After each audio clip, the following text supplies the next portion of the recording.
ಚಿಕ್ಕಮಗಳೂರು ಜಿಲ್ಲೆಯ ಶೃಂಗೇರಿ ತಾಲೂಕಿನ ಕೆರೆಕಟ್ಟೆ ಗ್ರಾಮ ಪಂಚಾಯತ್ ವ್ಯಾಪ್ತಿಯ ಕೆರೆಗದ್ದೆ ಗ್ರಾಮದ ಉಮೇಶ್ ಗೌಡ ಮತ್ತು ಹರೀಶ್ ಶೆಟ್ಟಿ ಎಂಬುವರನ್ನ ಬಲಿ ಪಡೆದ ಒಂಟಿ ಸಲಕವನ್ನ ಕಾರ್ಕಳ ವನ್ಯಜೀವಿ ವಿಭಾಗದ ಭಗವತಿ ಬಳಿ ಅರಣ್ಯ ಇಲಾಖೆ ಸೆರೆ ಹಿಡಿದಿದೆ.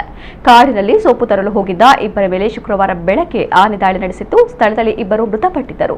ಕಾಡಾನೆಗಳನ್ನು ಹಿಡಿದು ಸ್ಥಳಾಂತರ ಮಾಡುವಂತೆ ಆಗ್ರಹಿಸಿ ಸ್ಥಳೀಯರು ದಿನವಿಡೀ ರಸ್ತೆ ಸಂಚಾರ ತಡೆದು ಪ್ರತಿಭಟನೆಯನ್ನು ನಡೆಸಿದರು. ಕಾಡಾನೆಯನ್ನ ಸೆರೆ ಹಿಡಿಯಲು ದುಬಾರೆ ಮತ್ತು ದೊಡ್ಡ ಹರವೆ ಆನೆ ಶಿಬಿರಗಳಿಂದ 5 ಕುಮ್ಕಿ ಆನೆಗಳನ್ನು ಕರೆಸಲಾಗಿತ್ತು. ಕುದುರೆಮುಖ ರಾಷ್ಟ್ರೀಯ ಉದ್ಯಾನದ ವ್ಯಾಪ್ತಿಯಲ್ಲಿ ಭಾನುವಾರ ಬೆಳಗ್ಗೆ ಅರಣ್ಯ ಇಲಾಖೆ ಕಾರ್ಯಾಚರಣೆ ಆರಂಭಿಸಿತ್ತು. ರಾತ್ರಿ ವೇಳೆಗೆ ಆನೆ ಸೆರೆ ಸಿಕ್ಕಿದ್ದು ಅದನ್ನ ದೊಡ್ಡ ಹರವೆ ಆನೆ ಕ್ಯಾಂಪ್ಗೆ ಸ್ಥಳಾಂತರ ಮಾಡಲಾಗಿದೆ ಎಂದು ಅರಣ್ಯ ಇಲಾಖೆಯ ಅಧಿಕಾರಿಗಳು ಮಾಹಿತಿಯನ್ನ ನೀಡಿದ್ದಾರೆ.